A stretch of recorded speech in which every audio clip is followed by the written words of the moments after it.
The balance sheet of the Star Limited dated 31st December 2007 is as follows.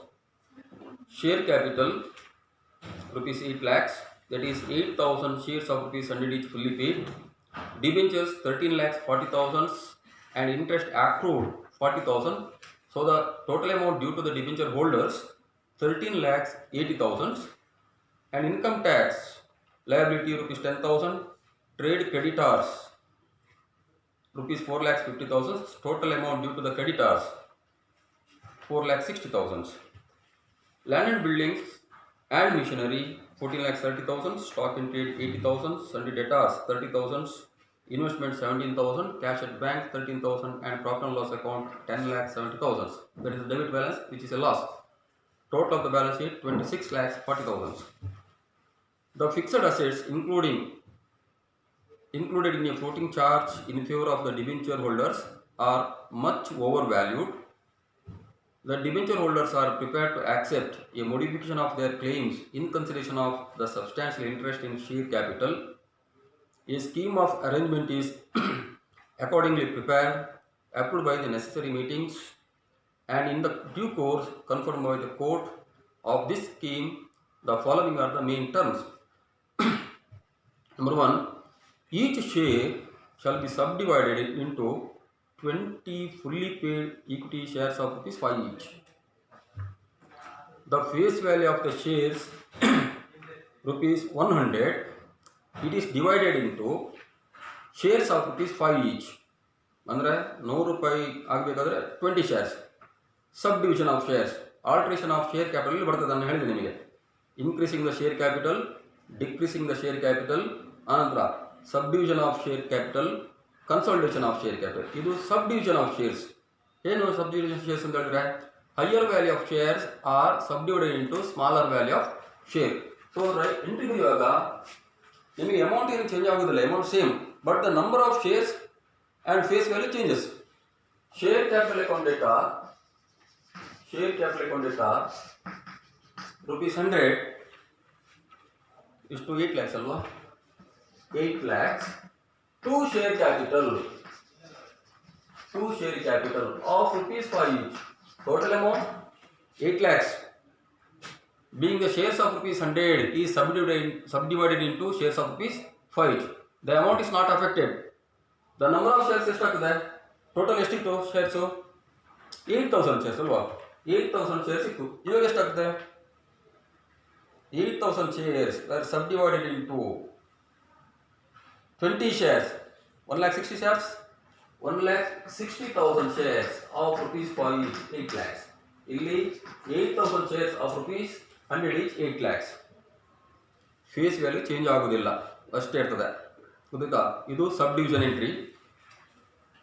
Next, after the sub division each shareholder shall surrender to the company 95% of his holdings for the purpose of reissue to the debenture holders and the creditors so far as required and otherwise for cancellation.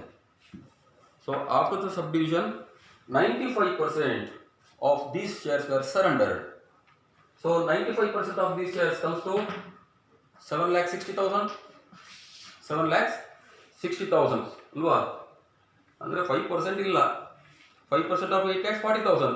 So surrendered shares, value of surrendered shares 7,60,000. So whenever the shares were surrendered, the entry is share capital account data to surrendered shares account. Share capital account data 7,60,000 to surrendered shares account data 7,60,000. ಒಂದು point ಇಲ್ಲಿ note ಮಾಡಬೇಕು ನೀವು. Next balance sheet ಅಲ್ಲಿ ತೋರಿಸಬೇಕಾದ್ರೆ 5% ನವರು ಹಾಗೆ ಇರ್ತಾರೆ, ಗೊತ್ತಾಯ್ತಾ. 5% ಅಷ್ಟು ಶೇರ್ಸ್ ಹಾಗೆ ಇರ್ತದೆ. ಎಷ್ಟದು, 40,000 ಶೇರ್ಸಾ, ಸರಿ ಇಲ್ಲ, 40,000 ವ್ಯಾಲ್ಯೂಗೆ ಸಂಬಂಧಪಟ್ಟ ಶೇರ್ಸ್ ಹಾಗೆ ಇರ್ತದೆ. ನೆಕ್ಸ್ಟ್ ಬ್ಯಾಲೆನ್ಸ್ ಶೀಟ್ ತೋರಿಸಬೇಕಾದ್ರೆ ನಾವು ಇಲ್ಲಿ ಸರೆಂಡರ್ ಮಾಡಿದೆಷ್ಟು, 95% of the holdings.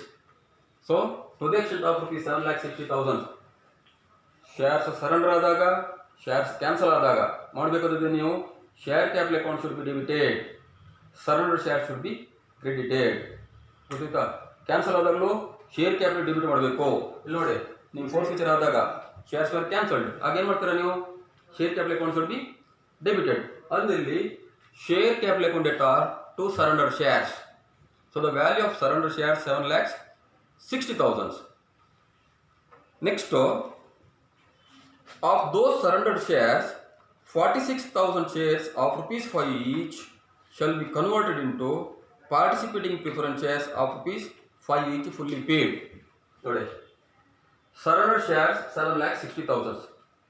Sarina, of those surrender shares, 46,000 shares of rupees 5 each is converted as participating preference shares. Again, you should debit surrender shares account debtor to ಎಷ್ಟು shares? 46,000 shares of rupees 5 each. 2,30,000 converted into ಏನಾಗಿ convert ಆಗ್ತದೆ participating preference shares of rupees 5 each fully paid 2,30,000. ಗೊತ್ತಾಗ್ತದಾ? Of those surrendered shares, 46,000 shares of rupees 5 each is converted as participating preference shares of rupees 5 each fully paid. The debenture holders' total claims shall be reduced to rupees 2,30,000, in consideration for which the debenture holder shall receive from the company 46,000 participating preference shares. The total claims of the debenture holders was rupees 13,80,000. 13,80,000. Total claims of the debenture holders 13,80,000, including the accrued interest. Now their claims reduced to rupees 2,30,000. In the next balance sheet, you should show the debentures. How much? 2,30,000. ಅವರಿಗೆ ಬೇರೆ ನಾವು ಕೊಡೋದಿದ್ರೆ ಅಷ್ಟೇ. 13,80,000 ಇದ್ದು 2,30,000 ಬರುವಾಗ ನಿಮ್ಗೆ ಎಷ್ಟು benefit ಆಯ್ತು ಅಲ್ಲಿ ಅರ್ಥ ಮಾಡ್ಕೊಳ್ಳಿ. ಅವರು ಅಷ್ಟು ನಿಮಗೆ ಏನು ಸರೆಂಡರ್ ಮಾಡಿದ್ರು, ಅವ್ರು ಕೊಡಬೇಕಾದ ಕ್ಲೇಮ್ ನೀವು 13,80,000. ಅವ್ರೇನು ಹೇಳ್ತಾರೆ ಇವಾಗ 2,30,000 ಕೊಟ್ಟರೆ ಸಾಕು ಅಂತೇಳಿ. ಇನ್ ಕನ್ಸಿಡರೇಷನ್ ಅಂದ್ರೇನು, ಅವರಿಗೆ ನೀವು ಈ ಪಾರ್ಟಿಸಿಪೇಟಿಂಗ್ ಪ್ರಿಫರೆನ್ಸ್ ಅವ್ನು ಕೊಡ್ತೀರಾ. Those converted participating preference shares were issued to the debenture holders. So for that consideration, their claims reduced to rupees 2,30,000, and the total amount equal to the capital reduction is rupees 11,50,000. 11,50,000. While writing the entry, debentures account debtor, accrued interest account debtor to capital reduction. ಏನು amount ನಿಮಗೆ ಸಿಗ್ತದ ಅದೆಲ್ಲ ಯಾವುದಕ್ಕೆ ಹಾಕ್ಬೇಕು, ನೀವು capital reduction account credit ಮಾಡಬೇಕು. ಇದು just like profit. ನಮಗೆ ಕ್ಯಾಪಿಟಲ್ ರಿಡಕ್ಷನ್ ಅಕೌಂಟ್ ಎಷ್ಟು ಸಿಗ್ತದೆ? 11,50,000. ಅದರಲ್ಲಿ ಇಂಟ್ರೆಸ್ಟ್ ಎಷ್ಟು? accrued interest on debentures 40,000. accrued interest 40,000. ಉಳಿದದ್ದು 10,10,000. 11,10,000. 11,10,000 ಅದು ಡಿಬೆಂಚರ್ಸ್.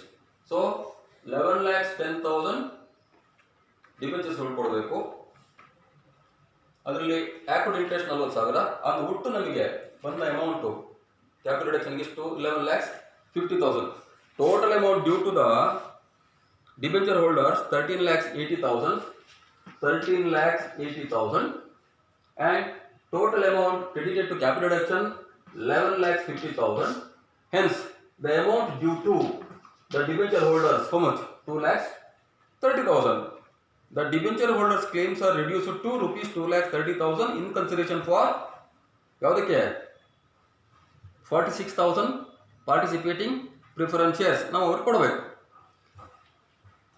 ಕೊಡುವಂಥದ್ದೇನು ತೋರಿಸಲಿಕ್ಕಿಲ್ಲ. Again debenture holders account data to participating preference shares ನೀವು ಮಾಡಿದ್ರೆ ಅದು ಮಾಡಲಿಕ್ಕಿಲ್ಲ. ಇಲ್ಲಿ already participating preference shares convert ಮಾಡಿ ಆಗಿದೆ.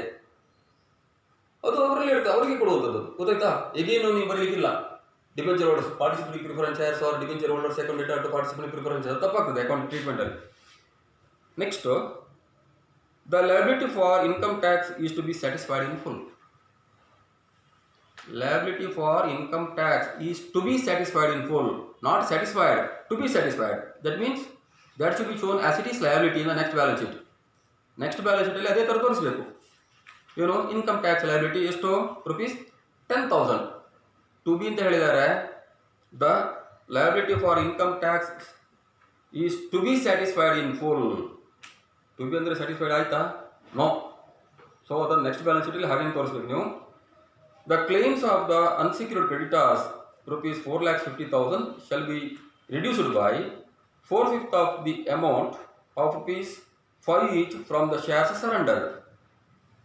ನೋಡಿ again 4,50,000 of creditors, total creditors ಎಷ್ಟಿದ್ದಾರೆ 4,60,000 including income tax liability. But general creditors ಎಷ್ಟು? Trade creditors 4,50,000. ಅದೇನಾಗ್ತದೆ? ಅದು ಫುಲ್ಲು ನೀವು ಏನು ಎಲಿಮಿನೇಟ್ ಮಾಡ್ತೀರಾ. ಎಂಟ್ರಿಯನ್ನು ಬರೀಬೇಕು ನೀವು. Creditors account data 4,50,000 to capital reduction 4,50,000. Creditors account data to capital reduction 4,50,000 to the extent of 4/5 ಅಲ್ವಾ? 4/5 ಆದರೆ 1/5 ಏನು ಮಾಡಬೇಕು ನೀವು? 4/5 ಅಂದರೆ ನಾವು entire general creditors were eliminated, ಅಥವಾ ಅವರನ್ನು ನಾವು ಡಿಸ್ಚಾರ್ಜ್ ಮಾಡ್ತೇವೆ. Entire creditors discharge. So creditors account data to capital reduction. Next ಈ 90,000 1/5 ಅಂದರೆ ಎಷ್ಟಾಗುತ್ತೆ? 4,50,000 ಇದು 90,000 ಏನು ಮಾಡಬೇಕು? Surrender shares account data to equity share capital. ಗೊತ್ತಾಯ್ತಾ? ಪಾರ್ಟಿಸಿಪೇಟಿಂಗ್ ಪ್ರಿಫರೆನ್ಸ್ ಶೇರ್ಸ್ ಅಲ್ಲ, surrender shares account data to equity share capital. So ಅದು treatment ನೀವು ಕರೆಕ್ಟ್ ಅರ್ಥ ಮಾಡ್ಕೊಳ್ಳಿ. ನೆಕ್ಸ್ಟ್ ಪ್ರಾಬ್ಲಮಲ್ಲಿ ಇರೋದು ಹಾಗೇನೆ, ಏನು ಕ್ರೆಡಿಟರ್ಸ್ ಅಲ್ಲಿ ಮಾತ್ರ 3 lakhsಗೆ ಉಳಿತದೆ ಏನೋ ಮೋಸ್ಟ್ಲಿ, ನೋಬಲ್ ಇಲ್ಲ ಇದರಲ್ಲಿ. Next shares surrendered and not reissued shall be cancelled. ನೋಡಿ ಸರೆಂಡರ್ ಆದ ಶೇರ್ಸ್ ಎಷ್ಟು ಸರಿ ಅರ್ಥ ಮಾಡ್ಕೊಳ್ಳಿ. ಸರೆಂಡರ್ ಶೇರ್ಸ್ ಎಷ್ಟು? 7,60,000. 7,60,000 worth of shares were surrendered. ಅದರಲ್ಲಿ ನೀವು ಇಶ್ಯೂ ಮಾಡಿದೆಷ್ಟು ನೋಡಿ 2,30,000 ಸರೆಂಡರ್ ಶೇರ್ಸಲ್ಲಿ. Out of the surrender shares issued participating preference shares ಅಲ್ವಾ? ಎಷ್ಟು? 2,30,000. ಇನ್ನೊಂದು ಎಷ್ಟು ಕೊಟ್ಟರೆ ನೀವು 90,000. 1/5 of 4,50,000 ಟು ದ ಕ್ರೆಡಿಟರ್ಸ್ ಅಲ್ವಾ? 90,000. So 3,20,000 out of the surrender shares of rupees 7,60,000 we used or issued 3,20,000 worth of participating preference shares as well equity shares. Hence the unissued surrender shares how much? 4,40,000. So the unissued surrender shares 4,40,000. ಅದೇನೇನು ಮಾಡ್ಬೇಕು ನೀವು? Cancelled. ಹೇಗೆ ಮಾಡ್ತೀರಾ? ಸರಿ, ನೀವು accounting ಏನು ಥಿಯರಿನ apply ಮಾಡಿ total amount credited 7,60,000 debit ಆದದ್ದು ಇಲ್ಲಿ 2,30,000 ಎಗೇನ್ ಡೆಬಿಟ್ ಆದದ್ದು 90,000. ಇನ್ನೆಷ್ಟು ಉಳ್ಕೊಂಡಿದೆ ಕ್ರೆಡಿಟಲ್ಲಿ? 4,40,000. ಅದನ್ನು ಕ್ಯಾನ್ಸಲ್ ಮಾಡಿ. So why cancelling the surrender shares entry surrender shares account data 4,40,000 to capital reduction 4,40,000. ಏನು ಕ್ಯಾನ್ಸಲ್ ಆಯ್ತಾ ಅದೆಲ್ಲವೂ ಇಲ್ಲಿ ಹೋಗ್ತದೆ ಕ್ಯಾಪಿಟಲ್ ರಿಡಕ್ಷನ್. ಗೊತ್ತಾಯ್ತಾ? Surrender shares cancelled should be transferred to capital reduction. The entry is surrender shares account data to capital reduction. Generalize the above transactions. ಗೊತ್ತಾಯ್ತಲ್ಲ? Balance sheet entries ನೀವು ಬರ್ಕೊಂಡಿದ್ದೀರಾ ಅಲ್ವಾ? ಸರಿಯಲ್ಲ? ಎಲ್ಲ ಎಂಟ್ರೀಸ್ ಇರ್ತದೆ, ಟ್ರೀಟ್ಮೆಂಟ್ ಇದೆ. ನೀವು ಜಸ್ಟ್ ಅದನ್ನು ಓದ್ಕೊಂಡು ಹೋದ್ರೆ ಆಯ್ತು. ನೀವು ಬ್ಯಾಲೆನ್ಸ್ ಶೀಟಲ್ಲಿ ಮಾತ್ರ ವೆರಿ ಕೇರ್ಫುಲ್ಲು. ನೀವು ಒಂದು ಪಾರ್ಟಿಸಿಪೇಟಿಂಗ್ ಪ್ರಿಫರೆನ್ಸ್ ತೋರಿಸ್ಬೇಕು ನೀವು. 46,000 participating preference shares of rupees 5 each rupees 2,30,000 ಒಂದು. ಇನ್ನೊಂದು ಕ್ರೆಡಿಟರ್ಸ್ ಕೊಟ್ಟ ಶೇರ್ಸ್ ಇದೆ ಎಷ್ಟು? 90,000. ಸರಿಯಲ್ಲ?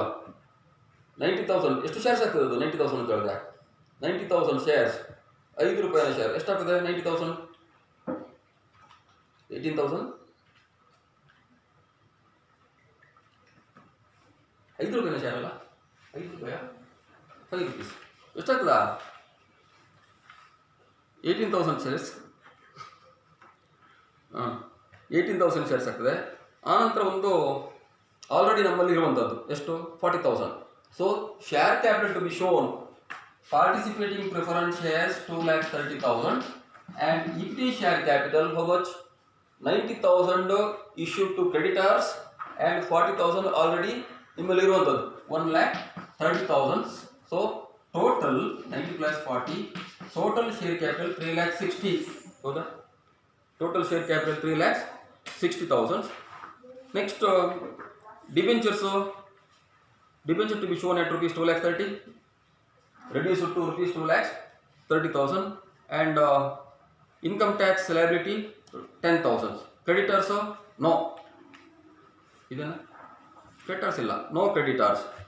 And on the asset side, land and buildings and machinery 14,30,000, stock in trade 80, sundry debtors 30,000, investment 17,000, cash at bank 13,000. Profit and loss account ಅದಿಲ್ಲ, ಅದು right up ಮಾಡ್ತೀರಿ ನೀವಲ್ಲ.